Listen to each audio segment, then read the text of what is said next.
The Birkin bag sat on the country club's marble table like evidence in a crime I hadn't committed. My sister Natalia circled it slowly, her own Chanel bag clutched protectively against her side, examining my bag with the intensity of a forensic investigator. "The stitching is wrong," she announced to our assembled relatives, loud enough for adjacent tables to hear. "See how it's slightly uneven here? Classic knockoff." I sipped my sparkling water and said nothing.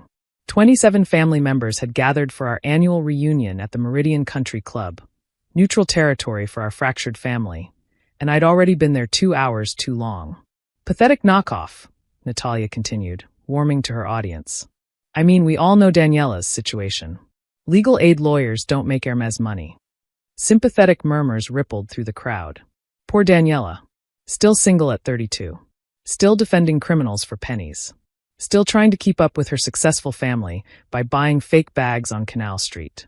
My cousin Veronica leaned in to inspect. "Oh honey, where did you get this?" "Thailand. Turkey. You can get really good fakes there now." "The color is completely off," Aunt Carmen added, not to be outdone. "Real A-taupe is much more subtle. This is practically brown."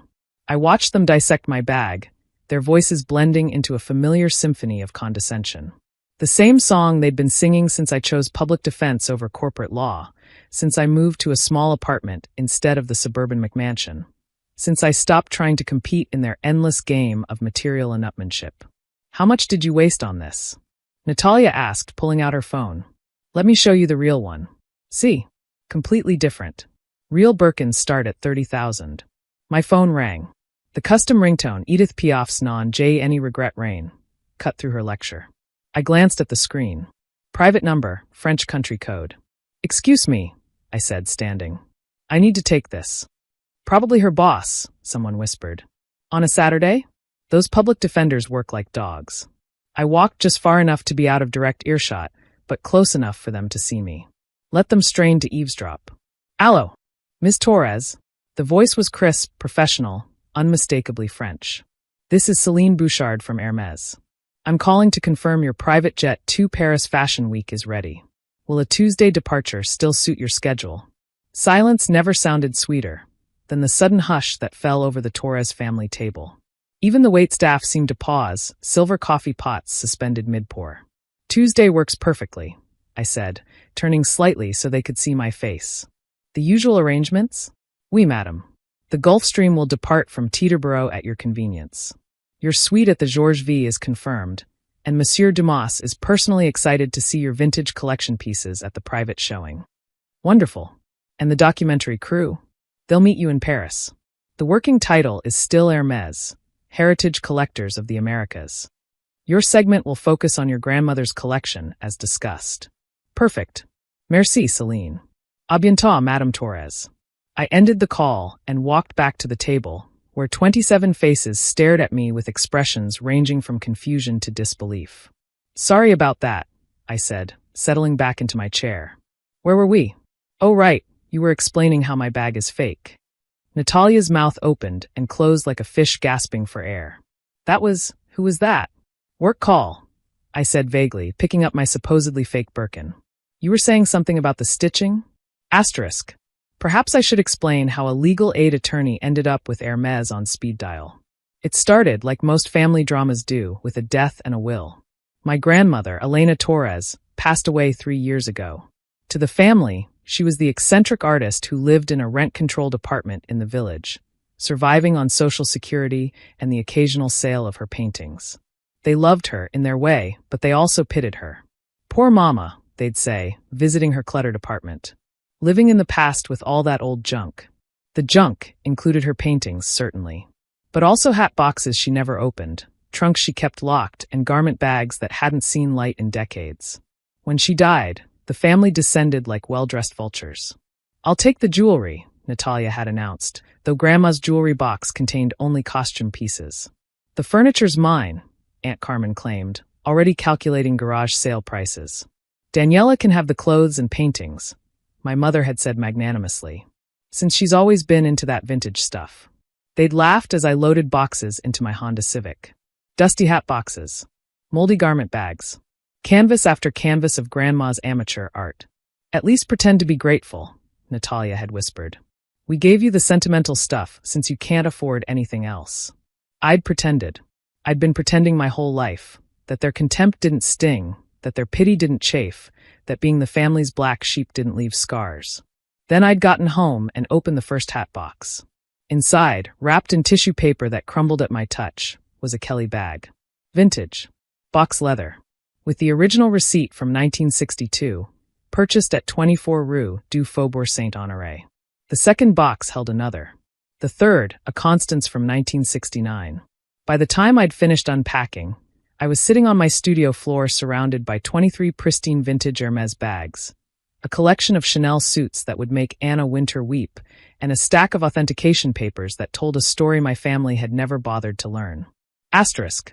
Elena Torres hadn't always been the struggling artist in a rent-controlled apartment. In the 1960s, she'd been Elena Mendoza, fashion illustrator for Harper's Bazaar, living between New York and Paris, sketching the collections and befriending the designers. Her apartment was rent-controlled not because she couldn't afford better, but because she'd locked in the lease in 1963 and refused to give up her perfect village location. The paintings my family dismissed as amateur work? They included fashion illustrations that museums would kill for. Original sketches of Dior's new look. Personal portraits drawn by her friend Andy. Yes, that Andy, during their factory days. And the bags. My God, the bags. Each one had a story, documented in her meticulous journals. The first Kelly, a gift from Grace herself after Grandma sketched her wedding dress fittings.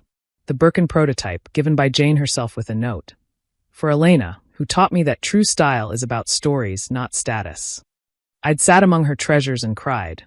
Not because of their value, though the insurance appraisal nearly gave me a heart attack, but because I finally understood why Grandma had always treated me differently. While my family chased trends and labels, she'd seen something in me that valued authenticity over appearance. You have the eye, Mija, she'd told me once, watching me carefully restore a vintage dress from a thrift store. You see the soul of things, not just the surface. Asterisk. So, Aunt Carmen ventured, breaking the silence that had stretched since my phone call. Paris Fashion Week? Hermès is doing a documentary on heritage collectors. I said casually, as if jetting to Paris was a normal Tuesday activity. They're interested in Grandma's collection. Grandma's collection? My mother looked puzzled. You mean those old bags from her apartment? But those were just... Natalia trailed off, her face cycling through emotions like a slot machine. We thought they were. Junk. Knockoffs. Pathetic attempts to seem rich. I pulled out my phone, scrolling to a photo. This is the Kelly bag Prince Rainier commissioned for Grace. Grandma illustrated their wedding for Harper's Bazaar. Grace gave it to her as a thank you. I swiped to another photo. This Birkin? One of the first 5 ever made. Jane Birkin gave it to Grandma after she helped design the interior pockets. Another swipe. Oh, and this piece? It's currently on loan to the Met for their fashion exhibition. You might have seen it in Vogue last month. The table had gone completely silent. Even the neighboring tables were listening now, their own conversations abandoned. That's impossible, Natalia whispered. We went through everything. The apartment was full of junk. You went through what you thought had value, I corrected. You took her cheap jewelry and left the haute couture. Grabbed the IKEA furniture and ignored the Warhol sketches. Divided her bank account and overlooked the temperature-controlled storage unit in Queens she'd maintained since 1974. Storage unit? My mother's voice cracked. Where she kept the good stuff. Climate-controlled. Insured. Documented. I smiled. She left it to me in a separate will. The one she filed with her lawyer, not the handwritten one you all fought over. But why didn't you tell us? Veronica demanded. When? When you were calling me a failure at Christmas. When you were laughing about my thrift store finds at Easter. When you spent last year's reunion explaining why public defenders are just failed lawyers. That's different. Is it though? I stood, gathering my things. You decided who I was the moment I chose helping people over billing hours. Poor Daniela. Can't afford nice things. Pretends to like vintage because she can't buy new. Lives in a studio because she can't buy a house. Well, it's true, isn't it? Natalia said defensively. Your salary is public record. You make less than my housekeeper. You're right. I do. Because I choose to. Because I'd rather defend a single mother facing eviction than help a corporation avoid taxes. I picked up my Birkin, my real, authenticated, historically significant Birkin. But you assumed my job was my only asset, that my values were my only inheritance. My phone buzzed. A text from the documentary director, confirming our shooting schedule. I glanced at it, then back at my family. The funny thing about Grandma's collection? It's worth more than money. It's fashion history, art history, which is why I've been working with museums, not auction houses. The Met wants to do a full exhibition. The Hermès Museum in Paris is creating a permanent display. The Fashion Institute is establishing the Elena Mendoza Scholarship Fund. You're giving it away? Carmen looked physically ill. I'm preserving her legacy.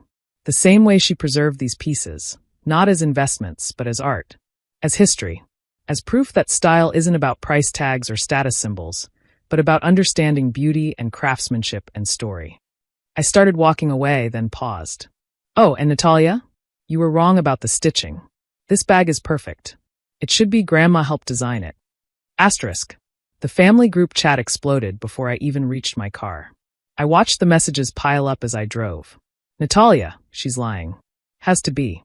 Carmen. Google Elena Mendoza Harper's Bazaar. OMG. Veronica. The Met website lists her as a major donor. Mom. Daniela, please call me. Natalia. I found the Vogue article. That's our grandmother's bag on Beyoncé. I muted the chat and called my assistant at the foundation I'd established to manage Grandma's estate. Hey, Sophia. Can you send the family the standard information packet? Looks like they just discovered Google. The one explaining how the collection is held in trust for educational purposes and can't be sold or divided. That's the one. With pleasure. How was the reunion? Educational. Speaking of which, can you confirm the scholarship recipients for fall?